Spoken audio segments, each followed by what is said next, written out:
सभी सुनने वालों को मेरा प्रणाम। मित्रों, आज हम भारतीय अभिनय परंपरा पर चर्चा करेंगे। भारतीय अभिनय परंपरा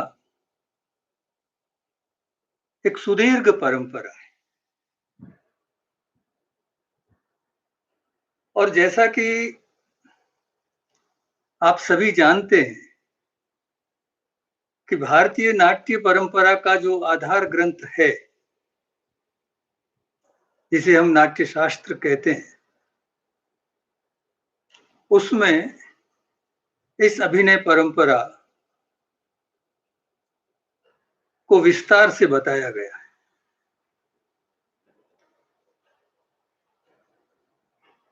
हमें सबसे पहले ये देखना है कि भारतीय नाट्य परंपरा में ये अभिनय शब्द जो है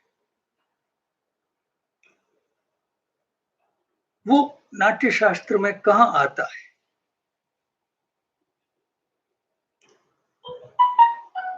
नाट्य शास्त्र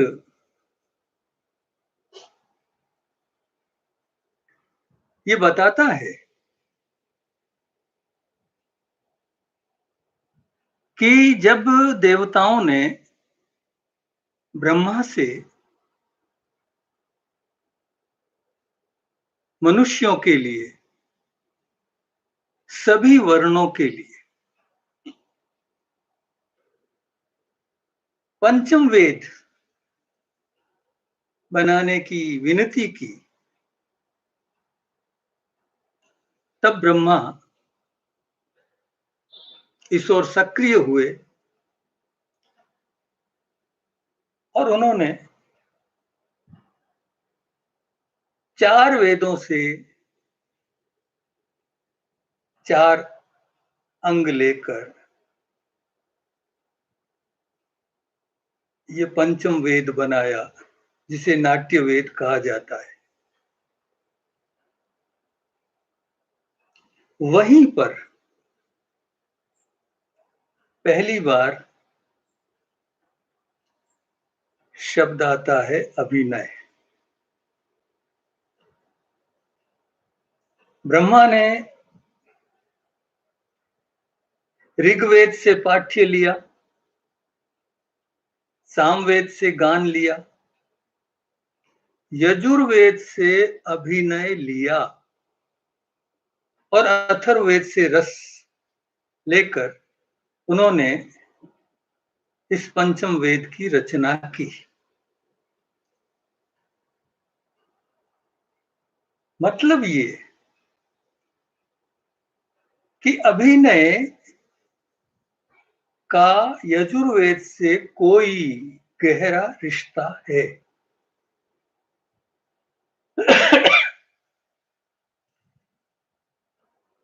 तो सबसे पहले तो हमें ये देखना है कि ब्रह्मा यजुर्वेद से अभिनय लेने की बात क्यों कह रहे हैं।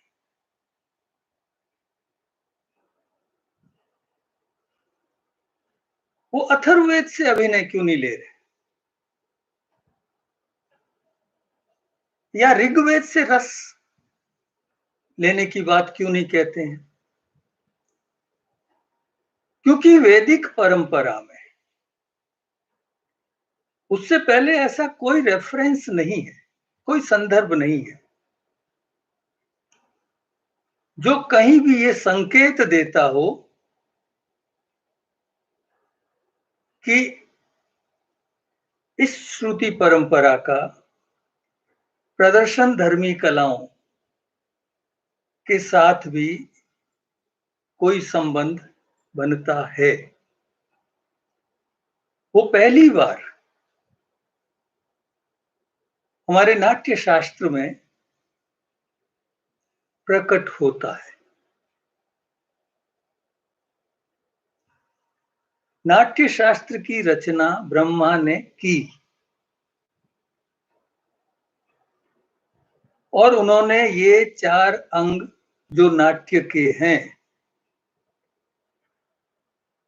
4 वेदों से लिए और नाट्य वेद जिसे हम पंचम वेद कहते हैं उसकी रचना की। यजुर्वेद से अभिनय लिया। तो यजुर्वेद का अभिनय से क्या रिश्ता है, हमें सबसे पहले ये समझने की जरूरत है। ऋग्वेद से पाठ्य लिया, सामवेद से गान लिया, ये दोनों भी अभिनय का हिस्सा है। क्योंकि अभिनय के जब 4 भेद आगे किए जाते हैं तो उसमें वाचिक, आंगिक, सात्विक, आहार्य, ये सारी बात कही गई है। तो जो वाचिक है वो वही ऋग्वेद और सामवेद की परंपरा है और जो आंगिक है वो यही यजुर्वेद की परंपरा है। लेकिन अभिनय यजुर्वेद से लिया और पाठ्य ऋग्वेद से लिया, गान सामवेद से लिया, ये बात कही गई है। हम जब वेदों को समझने की प्रक्रिया में जाते हैं, कई नाट्यकर्मी मित्रों को ये लग सकता है कि एक प्रदर्शन धर्मी कला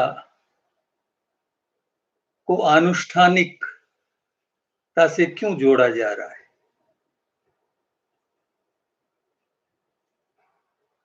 वो एक अलग मसला बातचीत का हो सकता है। अभी हमें अभिनय परंपरा पर अपना ध्यान केंद्रित करना है। तो हमें ये देखना पड़ेगा कि ये जो 3 वेद, ऋग्वेद, सामवेद, यजुर्वेद और अगर चौथा वेद अथर्ववेद को भी हम इसमें शामिल कर लें जिससे रस लिया गया ऐसा ब्रह्मा कहते हैं, तो हमारे सामने भारतीय नाट्य की पूरी अवधारणा, जो पूरा कंसेप्ट है वो स्पष्ट हो जाता है। वेदों के जो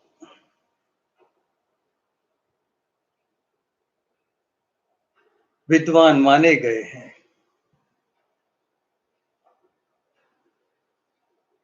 और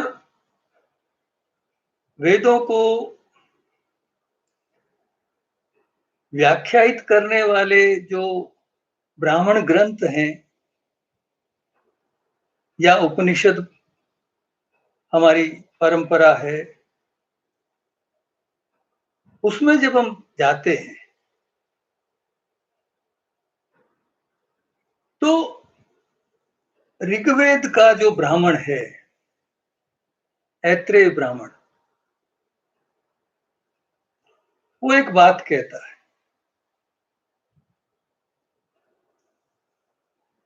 वो कहता है कि ऋग्वेद को अग्नि से लिया, यजुर्वेद को वायु से लिया, सामवेद को आदित्य से लिया और 3 वेदों की रचना की।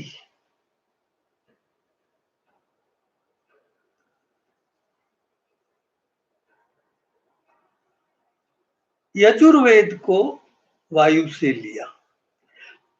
हमें ये देखना पड़ेगा कि इन वेदों के स्थान कौन से माने गए हैं, कौन सा वेद किस स्थान का है।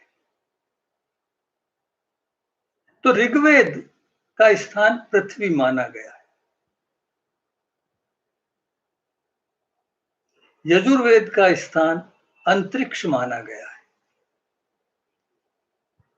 और सामवेद का स्थान द्युलोक, आदित्य लोक माना गया है।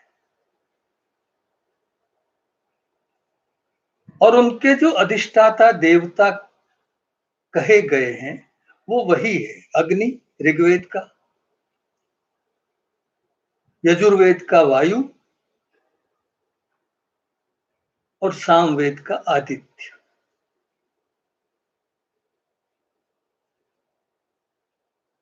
तो एक बात स्पष्ट हुई कि जो सृष्टि हमारी बनी, जो पंच तत्वों से बनी, आकाश, वायु, अग्नि, जल, पृथ्वी, और उसी को फिर ये कहा गया कि मनुष्य जो देह निर्मित होती है वो इन्हीं पंचभूतों से निर्मित होती है।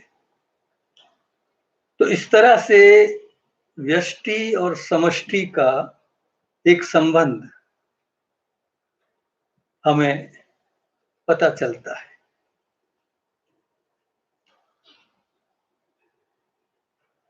लेकिन यजुर्वेद का अधिष्ठाता देवता वायु है,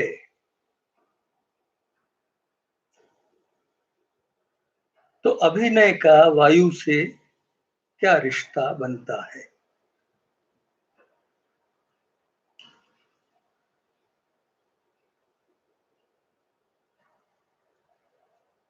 पृथ्वीलोक और द्युलोक के बीच का स्थान अंतरिक्ष जिसे हम कहते हैं वो वायु का स्थान है। ये साइंस भी आज इसको मानती है। और ये जो शब्द है यजु,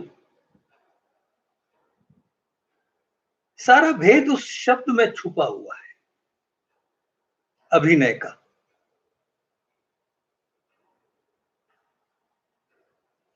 ये दो अक्षरों से मिला, यानी दो अक्षरों को मिलाकर ये शब्द बना, यत प्लस जू।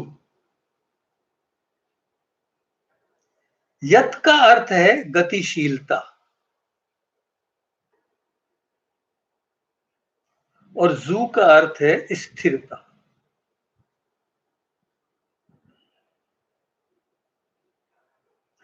तो हमारे सामने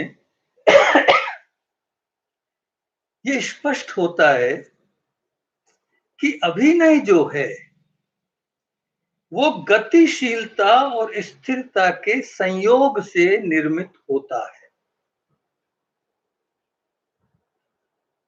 जैसे ही हम शब्द कहते हैं एक्शन, वैसे ही गति शब्द हमारे सामने आ जाता है। बगैर गति के एक्शन संभव नहीं है, क्रिया संभव नहीं है। इसलिए जो हमारी नाट्य परंपरा में डायलॉग के लिए कहा जाता है एक्शन इन वर्ड्स, उसका तात्पर्य यही है, शब्दों में छुपी हुई क्रिया। और वस्तुतः एक अभिनेता जब किसी भी नाट्यालेख से गुजरता है तो वो उस नाट्यालेख में छुपी हुई गतिशीलता को ढूंढता है, जिसके माध्यम से वो अपने द्वारा अभिनीत किए जाने वाले चरित्र को प्रस्तुत कर सके। सामवेद के लिए तो स्पष्ट है कि सामवेद सामगान वेदों की परंपरा में है, लेकिन ऋग्वेद से पाठ्य लिया तो क्योंकि ऋग्वेद जो है वो पद्यवत है, यजुर्वेद गद्यवत है। ये जो वेदों की परंपरा है, गद्य, पद्य और गान, ये जो परंपरा है, तो पद्यबद्धता ऋग्वेद का लक्षण है।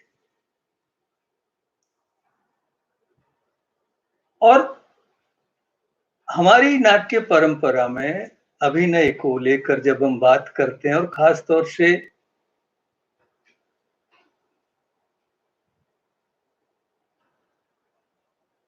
वाचिकता को लेकर, जो अभिनय की का एक रूप वाचिक अभिनय कहा गया है, उसकी जब हम बात करते हैं तो वहां असल में भारतीय परंपरा में स्वर पे जोर दिया जाता है, महत्व स्वर का माना गया है। और वेदों की परंपरा में जो मंत्र हैं वो ये माने गए हैं कि वो देखे गए हैं, और सामवेद का गायन उन स्वरों को उसी क्रम में दोहराना है। हम स्वर बदल नहीं सकते, इसीलिए वो मंत्र कहे गए।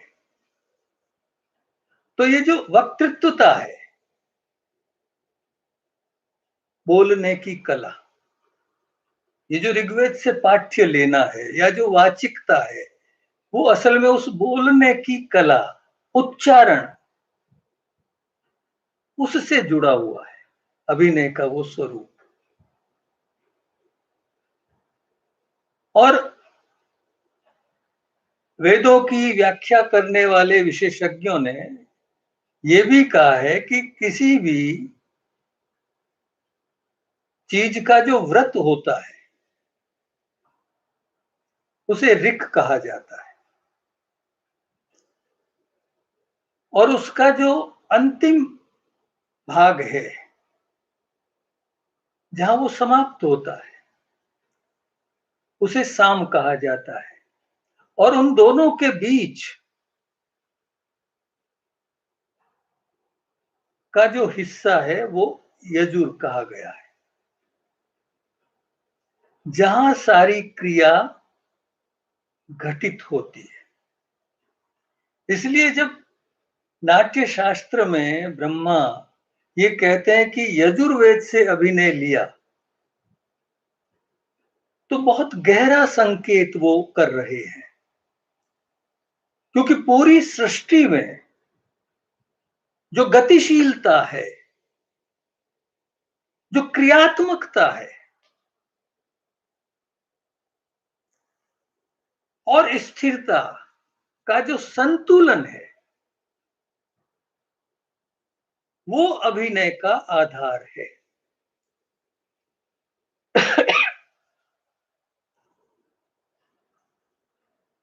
हमारे लिए दुखद स्थिति मित्रों ये रही कि अभिनव गुप्तपाद के बाद हमने कभी अपनी इस गौरवमयी परंपरा को पुनः समझने का प्रयत्न नहीं किया।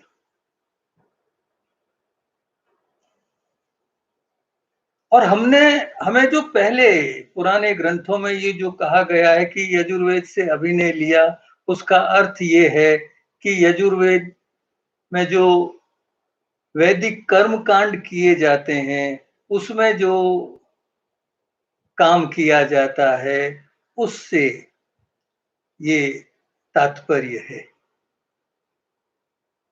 लेकिन अगर हम उस पर विचार करें, कर्म कांड कराने वाले जो ऋषि मुनि होते थे, अलग अलग वेदों के होता, अथर्वयु, अध्येता, ब्रह्मा, ये ऋत्विक माने गए हैं। तो क्या अभिनय का अर्थ ये है कि कुशा दीजिए, कुशा हाथ में लीजिए, घृत अर्पित कीजिए, क्या ये अभिनय है? हमने कभी विचार नहीं किया कि एक ऐसी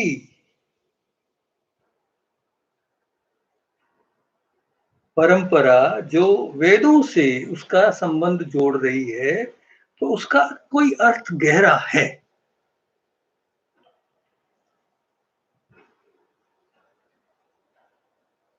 लेकिन जब हम उसके तात्विक अर्थ में जाते हैं तो हमें पता चलता है कि हाँ, एक गहरा अर्थ इन शब्दों में छुपा हुआ है, जिसका संकेत नाट्य शास्त्र या ब्रह्मा ने किया है।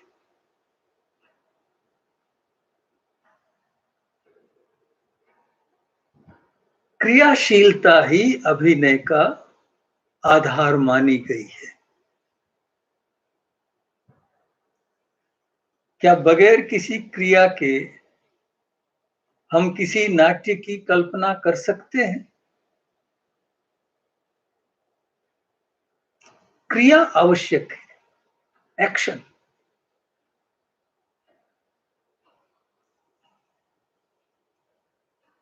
अब जब ब्रह्मा ने ये पंचम वेद का निर्माण कर लिया,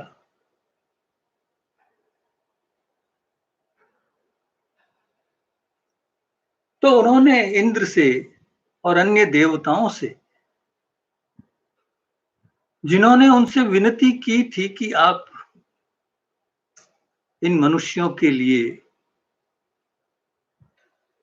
जो ग्राम्य धर्म में प्रवृत्त हैं, काम क्रोध ईर्ष्या लोभ में फंसे हुए हैं और इस वजह से सुखी और दुखी हो रहे हैं, उनके लिए एक क्रीडनीयक, एक खेल बनाइए, एक खेल की रचना कीजिए। शब्द है क्रीडनीयक। आज भी हमारी विभिन्न भारतीय भाषाओं में बहुत जगह नाटक के लिए खेल शब्द ही प्रयुक्त होता है और अभिनेता को खिलाड़ी कहा जाता है।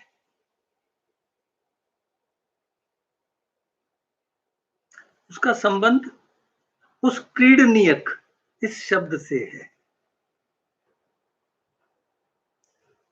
ब्रह्मा ने जब ये सब बना दिया और इंद्र से कहा कि मैंने आप लोगों के कहने से इस पंचम वेद की रचना की है, अब आप इसका प्रयोग कीजिए। तब पहली बार अभिनेता के लिए ब्रह्मा 4 बातें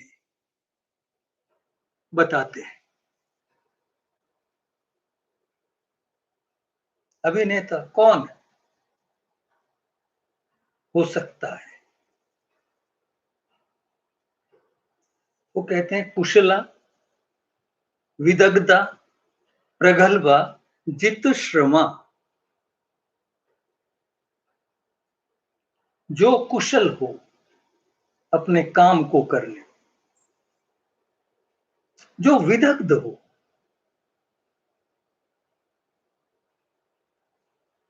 दूसरे के दुख को समझने वाला।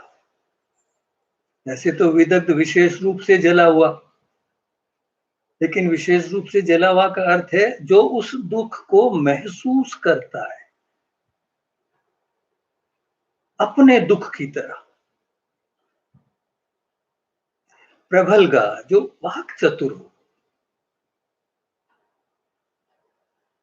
बातचीत में होशियार हो, और जित श्रमा, जिसने श्रम को जीत रखा हो। एक अभिनेता के रूप में आप जो नाट्य जगत से जुड़े हुए लोग हैं, वो ये जानते हैं कि ये चारों ही तत्व, ये चारों ही विशेषताएं आज भी उतना ही महत्व रखती है जो आज से 2500 वर्ष पहले, जैसा कि ये कहा जाता है कि नाट्य शास्त्र 2500 साल पहले उसकी रचना हुई, उस समय कहा गया था। ये अभिनेता के 4 लक्षण पहली बार स्वयं ब्रह्मा बता रहे हैं।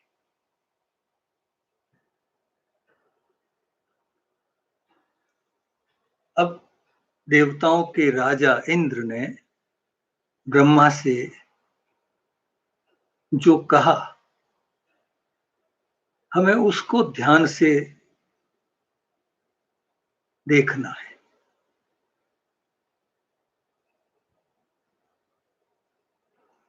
उसने कहा कि ये जो आपने नाट्य वेद बनाया है, इसकी प्रक्रिया इंद्र बताते हैं। ग्रहणे, धारणे, ज्ञाने, प्रयोग। जो ग्रहण करके, फिर उसे धारण करके, फिर उस पे मनन करके, फिर उसका प्रयोग करना है। किंतु इस काम को करने में देवता अक्षम है, अयोग्य है। ये देवताओं के राजा इंद्र का नाट्य शास्त्र में दिया गया कथन है। अर्थात एक ऐसा कार्य जिसे करने में देवता भी सक्षम नहीं है।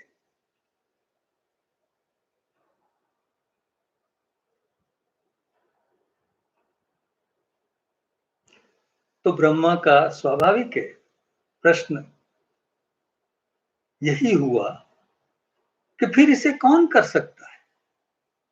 ये जो कुछ मैंने किया, ये आपने जो मेरे से ये एक्सरसाइज करवाई, यदि देवता इसके करने में अक्षम है, अयोग्य है, तो फिर इस दुनिया में कौन ऐसा है जो इसको कर सकता है?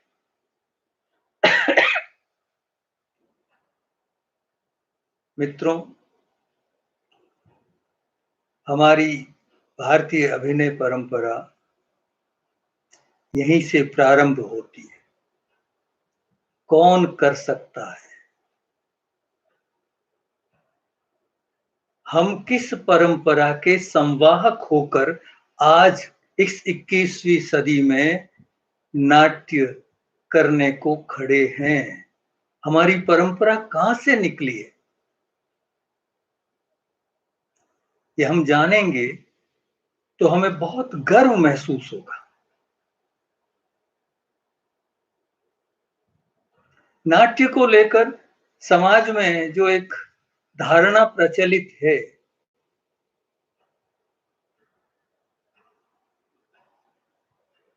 उसमें परिवर्तन आता है। इंद्र ने ब्रह्मा से कहा, जब ब्रह्मा ने कहा फिर कौन कर सकता है, तो इंद्र ने कहा ये कार्य ऋषि कर सकते हैं। आप ध्यान दीजिएगा, अभिनय की परंपरा या कि अभिनेता की परंपरा या कि नाट्य परंपरा कहां से शुरू होती है? वो एक ऋषि परंपरा है। भरत कौन है? वो एक ऋषि है जो अपने 100 पुत्रों के साथ प्रथम प्रयोग कर रहे हैं। तो स्वाभाविक है अभिनेता की परंपरा कहां से निकली? उसी ऋषि परंपरा से। तो हम सब किस परंपरा को संभाले खड़े हैं? उसी ऋषि परंपरा को।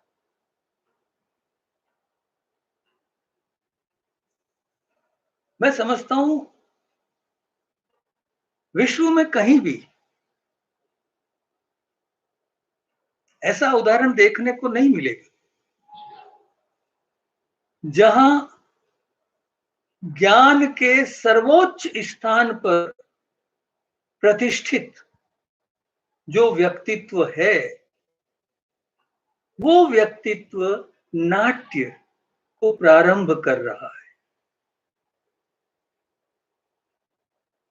इंद्र ने कहा ये कार्य ऋषि कर सकते हैं, और उसका कारण दिया क्यों कर सकते हैं। क्योंकि वो गुह्य ज्ञान के ज्ञाता हैं।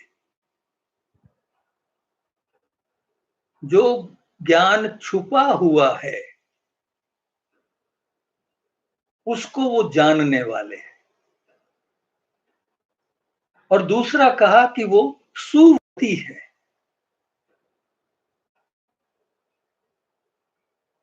वो व्रत करने वाले हैं।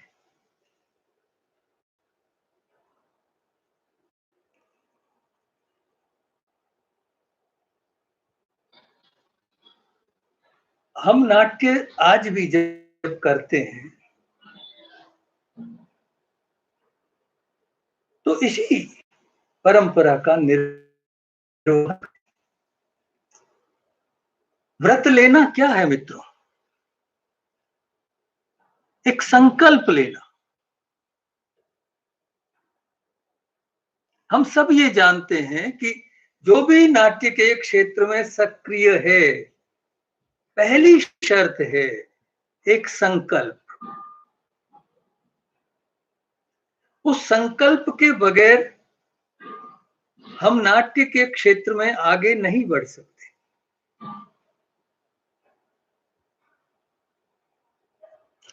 ऋषि जो है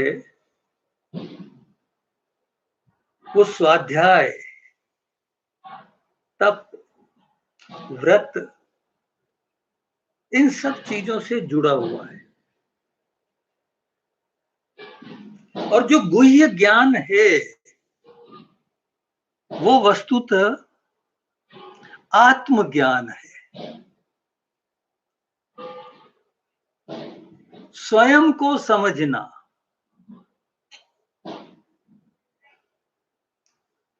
क्योंकि भारतीय परंपरा ये कहती है कि जिसने स्वयं को जान लिया उसने ब्रह्म को जान लिया।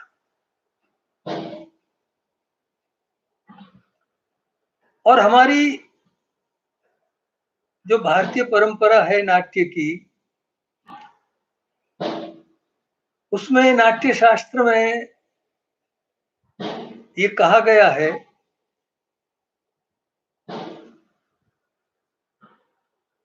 कि नाट्य के 3 प्रमाण हैं। पहला लोक, दूसरा वेद, तीसरा अध्यात्म।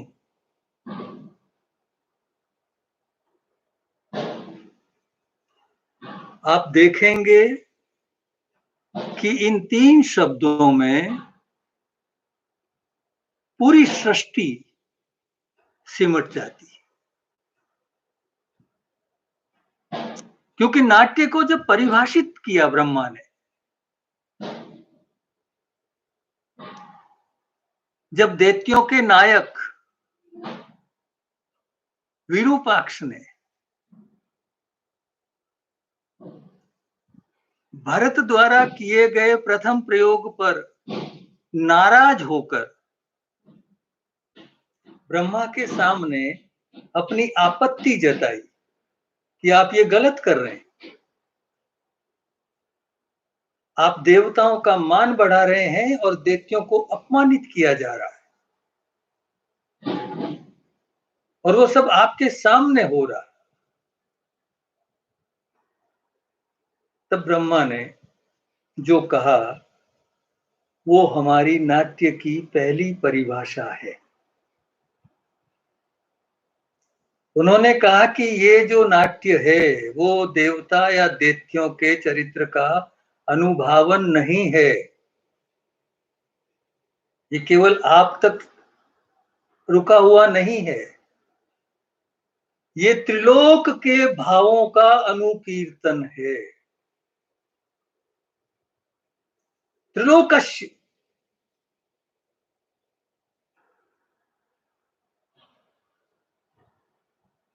जो पूरी सृष्टि है उसके भावों का अनुकीर्तन है। और जब वे नाट्य के प्रमाण रूप में, नाट्य शास्त्र ये कहता है कि लोक, वेद और अध्यात्म इसका प्रमाण है। यानी इसे कहां से जाना जा सकता है? नाट्य को लोक से, वेद से, अध्यात्म से, ये पूरी सृष्टि को अपने में समेटता है। लोक कहने का अर्थ मित्रों सिर्फ मनुष्य तक नहीं है सीमित। जब हम लोक कहते हैं तो उसमें पशु पक्षी भी शामिल है, उसमें पेड़ पौधे भी शामिल है, उसमें नदियां समुद्र भी शामिल है, पर्वत, स्थावर जंगम, सब कुछ उसमें शामिल है। तो लोक बहुत विस्तृत है।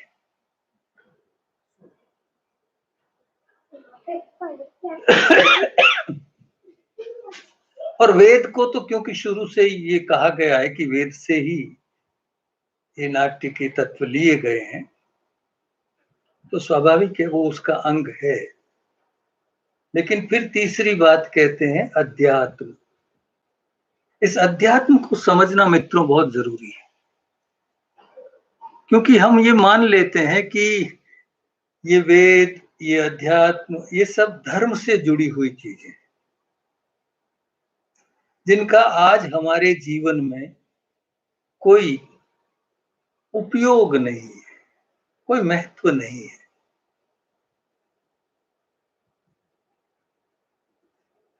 लेकिन अध्यात्म शब्द जो है,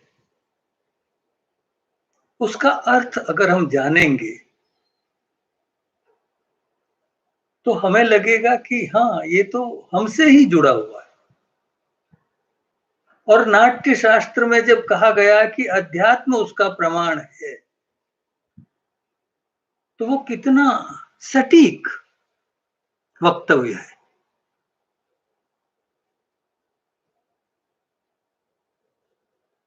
अध्यात्म का अर्थ है मित्रों अपना स्वभाव, स्वभाव।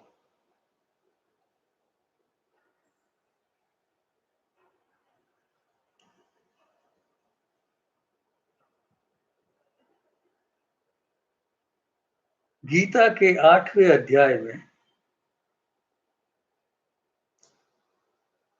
अध्यात्म का अर्थ कृष्ण यही बताते हैं। अध्यात्म का अर्थ है अपना स्वभाव।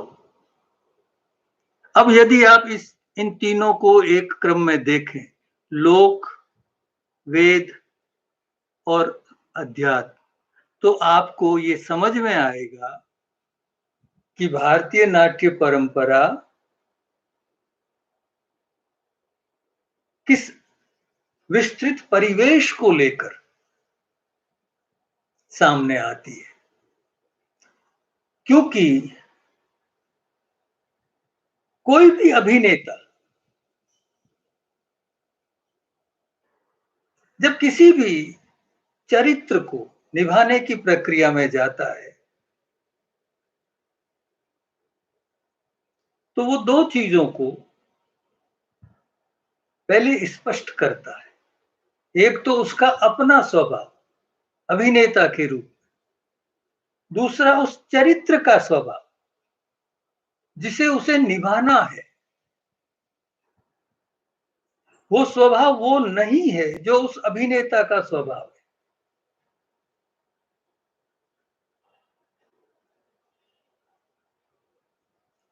इसलिए हमारी नाट्य परंपरा में ये कहा गया है कि अभिनेता जब भी किसी चरित्र को निभाता है तो वो पर काया प्रवेश करता है, जैसे अपनी काया को छोड़कर एक दूसरी काया में प्रवेश करता है। वो उस चरित्र के हिसाब से बोलता है, चलता है, उठता है, बैठता है, सारी क्रियाएं करता है, वैसा ही वेश धारण करता है। ये जो अभिनय का जो आहार्य एक अंग माना गया है, चौथा अंग, उसका बहुत महत्व है मित्र।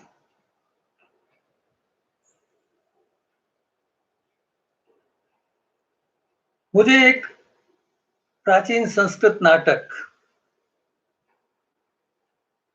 का संदर्भ याद आता है जिसमें इस वेश के महत्व को बताया गया। उस नाटक का नाम है हनुमान नाटक।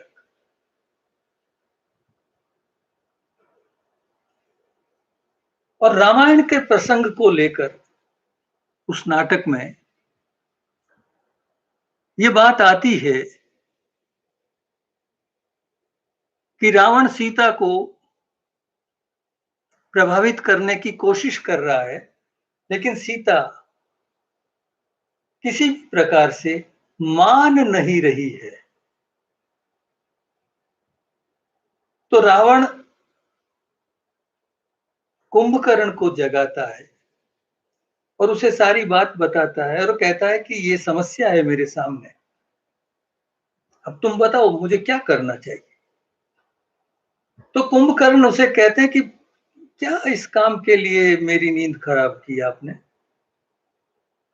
आप तो वेश बदलने में माहिर हैं, आप राम का वेश धारण कीजिए, जाइए सीता के सामने, वो नहीं पहचान पाएगी। अब रावण का जवाब उस नाटक में क्या है? रावण कहता है,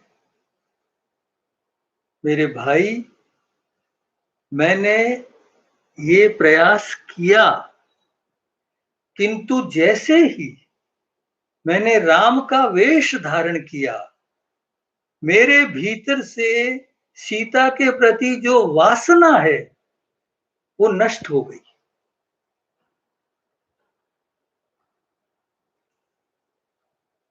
आहार्य का इतना महत्व है मित्रों कि जैसे ही हम किसी चरित्र के आहार्य को ग्रहण करते हैं, वो एक तरह से ओढ़ना है, स्वयं को आच्छादित करना है। हमारी भारतीय परंपरा में जो कला की पहली परिभाषा मिलती है वो ऐत्रेय ब्राह्मण में ही मिलती है, और उसमें यह कहा गया है कि कला किसे कहें? तो दो चीजें, जो कौशल युक्त हो, और दूसरा जो छंदबद्ध हो।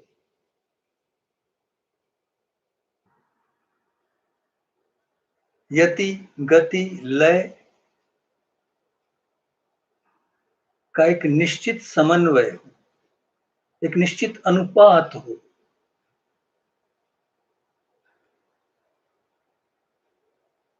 क्योंकि छंद का अर्थ ही है मित्रों जो आपको आच्छादित करे। हमारी भारतीय चिंतन परंपरा में तो छंद को देवताओं का वसन कहा गया है।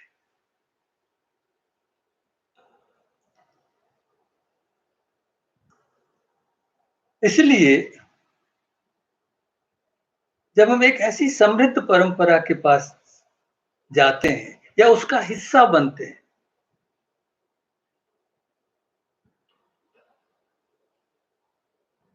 जिस परंपरा में इस शरीर के, देह के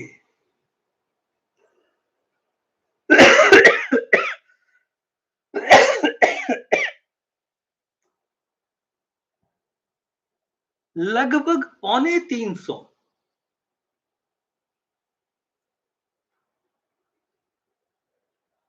रिएक्शन, रेस्पॉन्स बताए गए। आंगिक अभिनय जब हम कहते हैं तो वो नाट्यशास्त्र ये कहता है कि 3 तरह से आंगिक अभिनय को व्याख्यायित करता है, समझाता है।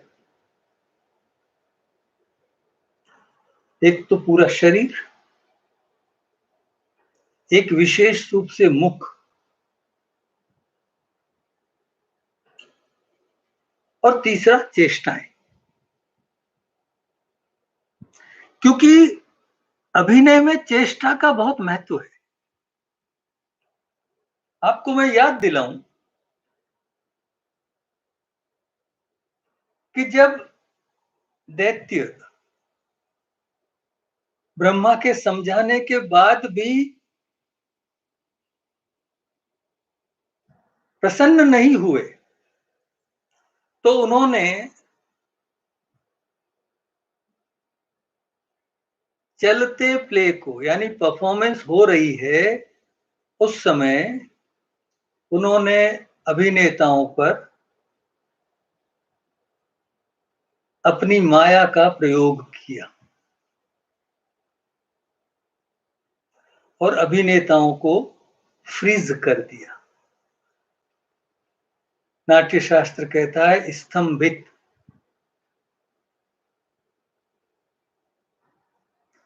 लेकिन क्या क्या चीजें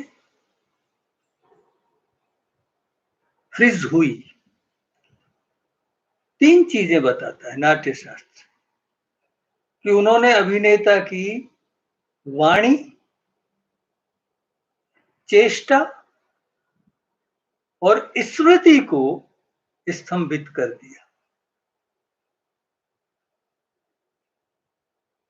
वाणी और चेष्टा, ये तो हम सब मान लेते हैं कि अभिनेता के लिए वाणी और चेष्टा यानी डायलॉग डिलीवरी और एक्शन, ये अभिनेता का।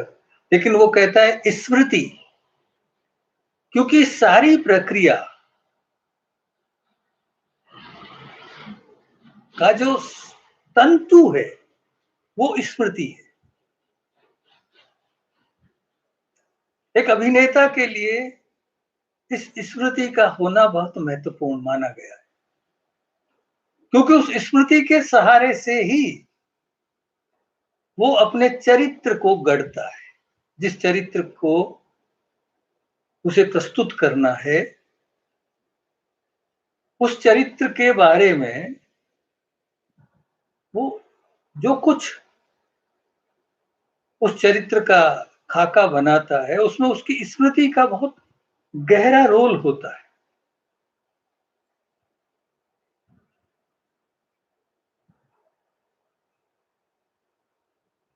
मित्रों, भारतीय अभिनय परंपरा पे बात करने के लिए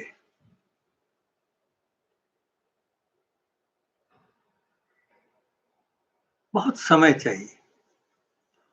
एक ऐसी सुदीर्घ सुदृढ़ परंपरा को हम इतने कम समय में बातचीत के माध्यम से नहीं बता पाएंगे। जो निर्धारित समय है इस आयोजन का, वो संकेत कर रहा है कि अब मुझे अपने इस व्याख्यान को विराम देना चाहिए। फिर कभी अवसर मिला तो हम फिर बात करेंगे। अभी मैं आप लोग जो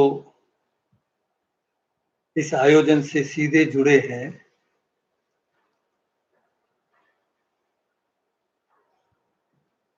वो कोई प्रश्न अगर करते हैं तो जितना समय है हम उसमें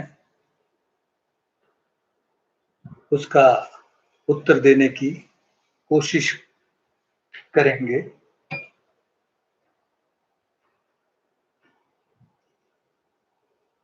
एक प्रश्न है कि मैं किन किताबों को पढ़ सकता हूं जो भारतीय अभिनय पर अधिक ज्ञान देते हैं।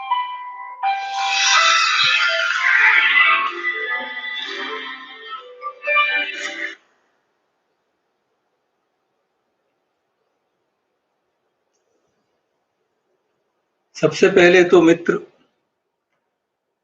नाट्य शास्त्र को ही पढ़ने की आवश्यकता है, क्योंकि भारतीय अभिनय को जानने के लिए आवश्यक है कि हम नाट्य शास्त्र का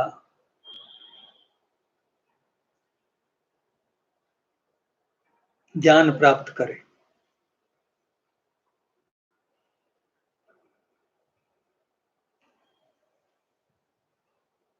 उसमें अभिनय के सारे भेद,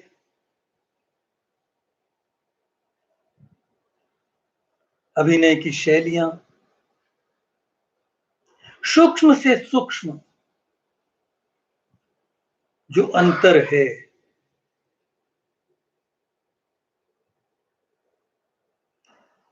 उनको विश्लेषित किया गया है नाट्य शास्त्र में।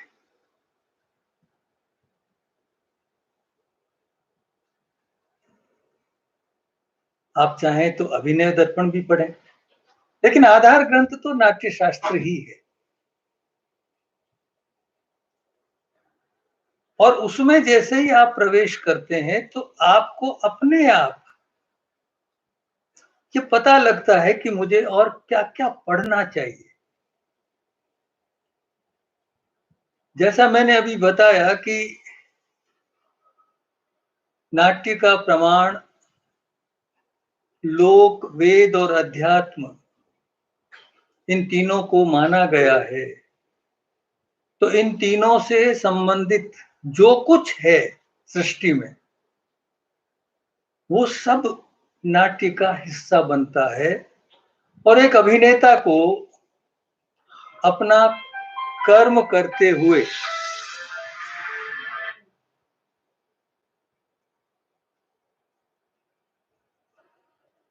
निरंतर इस बात पर प्रयासरत रहना चाहिए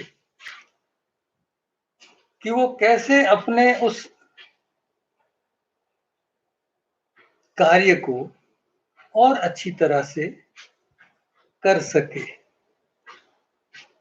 तभी उसकी जो अभिनय यात्रा है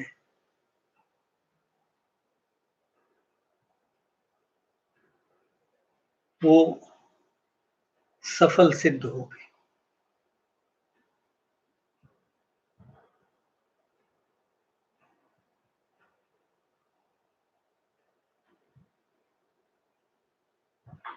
एक प्रश्न है,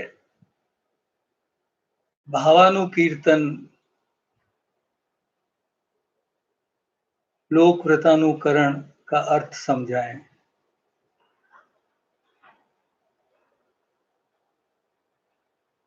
ब्रह्मा ये कहते हैं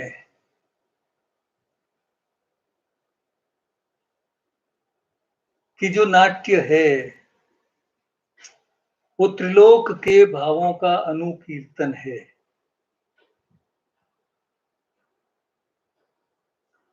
और 49 भाव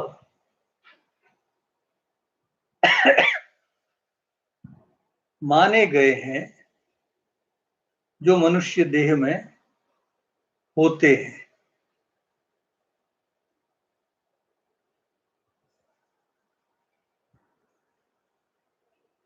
आश्चर्यजनक बात यह है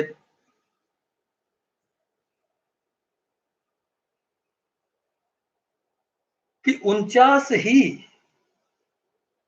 हमारे यहां प्राण के भेद माने गए।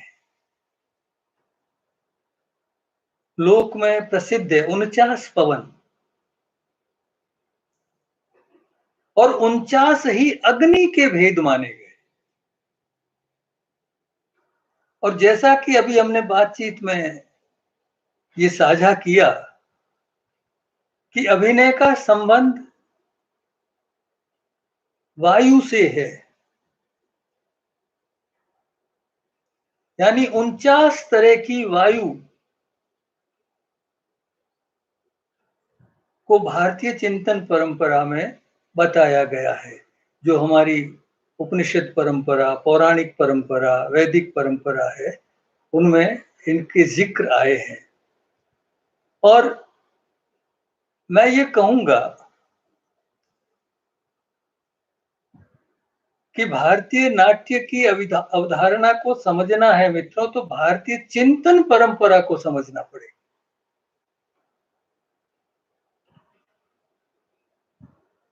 और ये जो प्राण है, जिसे हम प्राण कहते हैं, जिसे हम सांस कहते हैं, ये बहुत सरल शब्द है। सांस का लेना, सांस का छोड़ना, सांस का रोकना,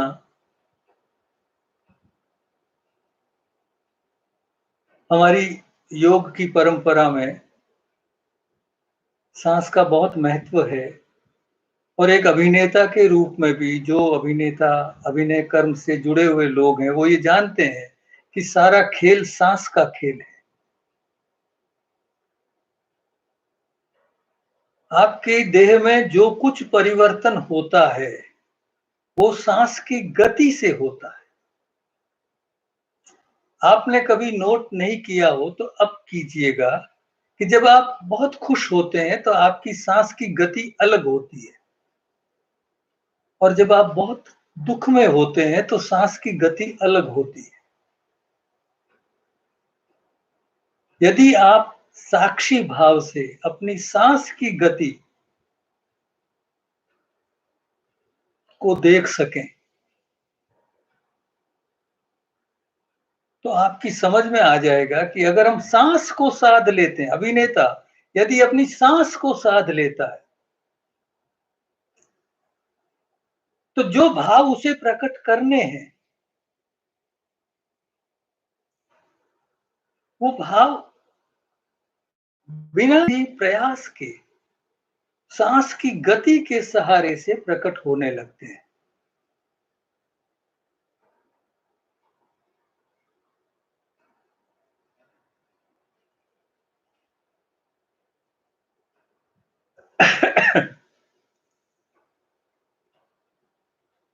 एक प्रश्न है कि शास्त्र क्या है, वेद कितने हैं, वेद और शास्त्र में अंतर क्या है। शास्त्र को अगर हम समझे मित्रों, तो शास्त्र के व्युत्पत्ति परक, शास्त्र शब्द को समझने के दो आधार हैं।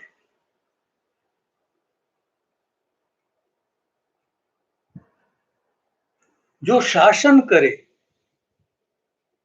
वो शास्त्र है, यानी जो हमें निर्देश दे, ऐसा करो ऐसा मत करो, वो शास्त्र कहा गया है। लेकिन शास्त्र का एक और व्युत्पत्ति परक अर्थ है, जो संसन करे, यानी किसी भी तत्व की व्याख्या करे, उसके बारे में बताए, विस्तार से उसकी विवेचना करे, उसे भी शास्त्र कहा गया है। और नाट्य शास्त्र जो है वो इन दोनों ही पक्षों पर खरा उतरता है। वो हमें निर्देश भी करता है कि ऐसे करना चाहिए, और वो इनकी विशद व्याख्या भी करता है। वेद शास्त्र माना गया है क्योंकि वो हमें निर्देश करता है, आदेश देता है, ऐसा करना चाहिए। इसलिए वेद शास्त्र है, जैसे धर्म शास्त्र है उसी तरह से वेद एक शास्त्र है, वो शास्त्र का ही हिस्सा है।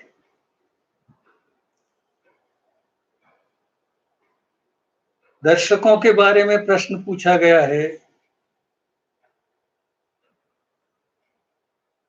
दर्शकों को बहुत महत्व दिया गया है हमारी भारतीय परंपरा। उनके लिए कहा गया है कि वो सुमनस है, अच्छे मन वाले हैं, सहृदय हैं, उन्हें सामाजिक कहा गया है। और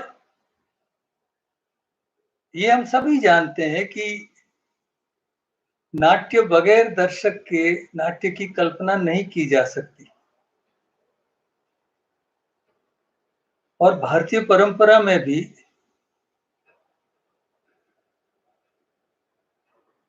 दर्शक को बहुत महत्व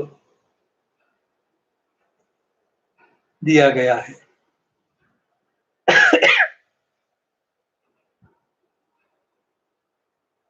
और उसे बहुत महत्व दिया गया है।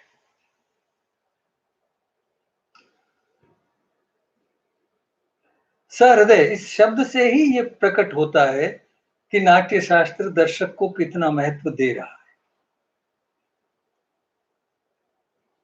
नाट्य शास्त्र मित्रों संस्कृत भाषा में लिखा हुआ है। एक प्रश्न पूछा गया है, किस भाषा में लिखा गया है?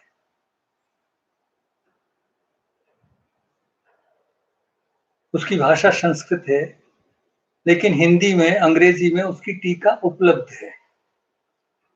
और जो भी नाट्य कर्म से जुड़े हुए लोग हैं, मैं उनसे यही कहूंगा कि उन्हें जरूर अपने इस आधार ग्रंथ को पढ़ना चाहिए। एक और प्रश्न है, नाट्यशास्त्र ब्रह्मा ने लिखा या भरत मुनि ने? इसमें मित्रों बहुत बार कंफ्यूजन होता है। अक्सर हम कहते हैं भरत का नाट्यशास्त्र,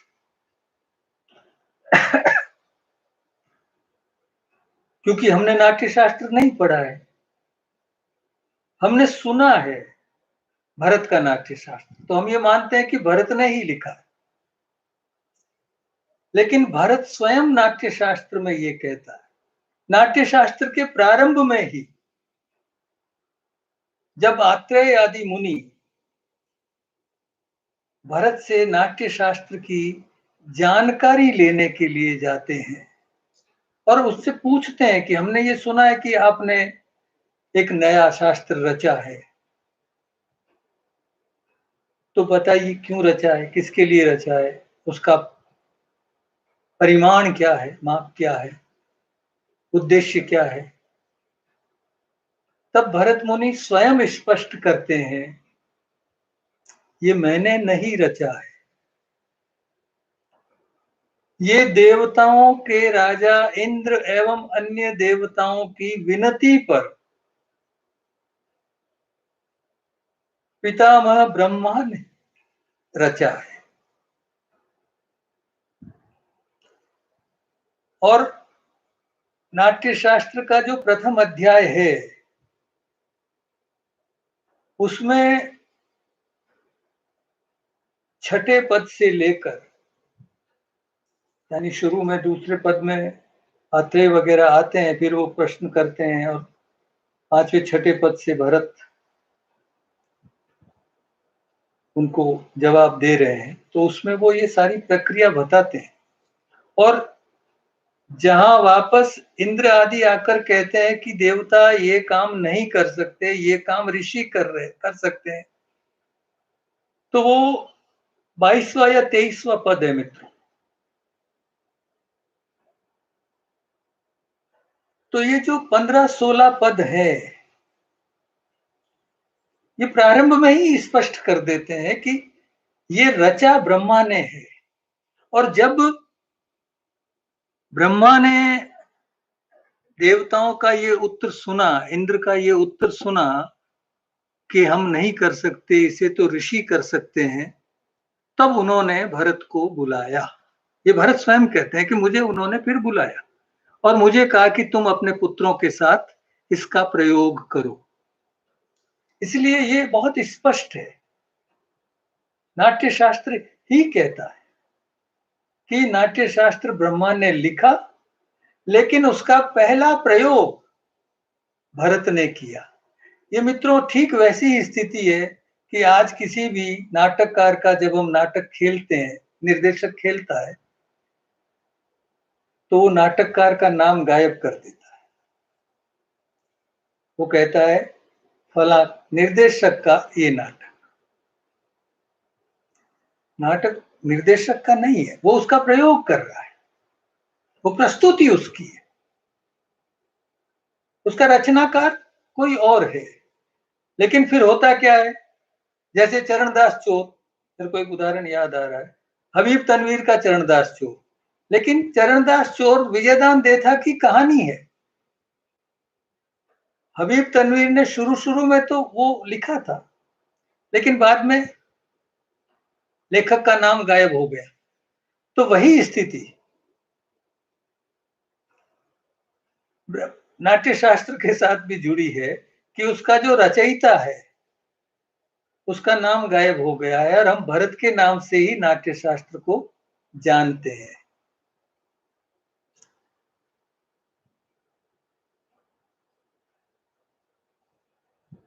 मित्रों, एक प्रश्न है, धर्मी और नाट्य धर्मी। धर्मी नहीं है, वो लोक धर्मी है। जो भी ये प्रश्न पूछ रहा है वो खुद को करेक्ट करे। लोक धर्मी और नाट्य धर्मी में क्या अंतर है?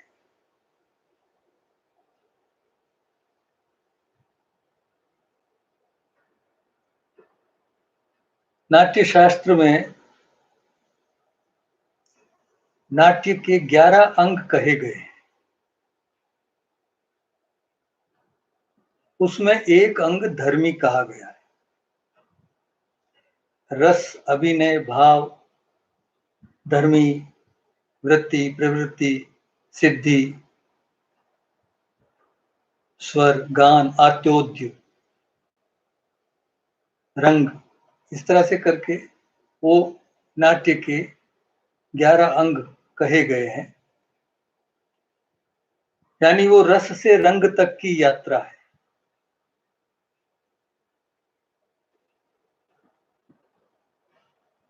हम अपने आप को रंगकर्मी कहते हैं,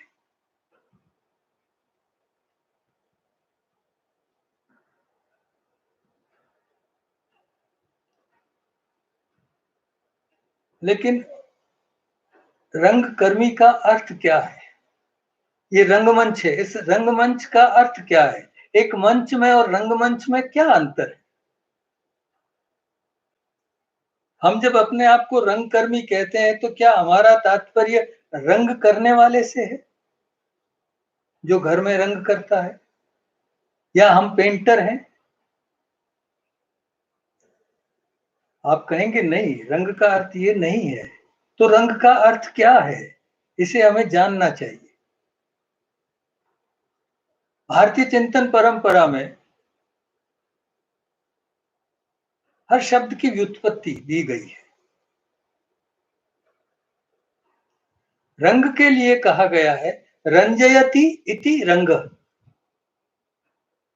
जो रंजन करता है वो रंग है। इसलिए ये भी हमको जान लेना चाहिए कि नाट्य का अर्थ रंजन करना है। जो हम अक्सर इस बात पे क्रोधित हो जाते हैं जब हमसे कोई मित्र ये पूछ लेता है कि नाटक तो मनोरंजन करता है, तो हम कहते हैं नहीं, नाटक मनोरंजन नहीं करता, हम कुछ और करते हैं। असल में उस फर्क को मित्रों समझने की जरूरत है। और भारतीय नाट्य परंपरा शुरू वहीं से होती है। देवता गए ब्रह्मा के पास इसीलिए है कि ये मनुष्य जो है वो ग्राम्य धर्म में प्रवृत्त है।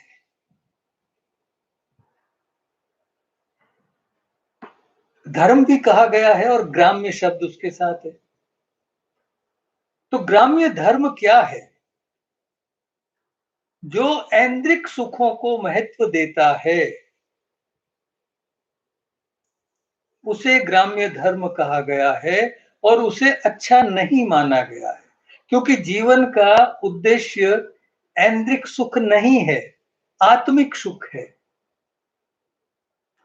इसलिए जो रंजन ऐन्द्रिक सुखों को बढ़ावा देता है, नाट्य का काम वो नहीं है। लेकिन जो रंजन आत्मा की तृप्ति करता है वो काम नाटक करता है, क्योंकि नाटक का अंतिम उद्देश्य या नाटक का लक्ष्य है रस निष्पत्ति। और रस निष्पत्ति का अर्थ यही है जहां आत्मा तृप्त हो जाती है, जहां आप क्षण भर के लिए अपने से बाहर निकल जाते हैं, स्व का बंधन टूट जाता है, हम पर के दुख में दुखी होते हैं, तो ये जो अपने स्व का विस्तार है, ये वो रंजन करता है। ये ऐन्द्रिक सुख नहीं देता, आत्मिक सुख देता है। हमें इस बात को समझना चाहिए और उसी के अनुरूप हमें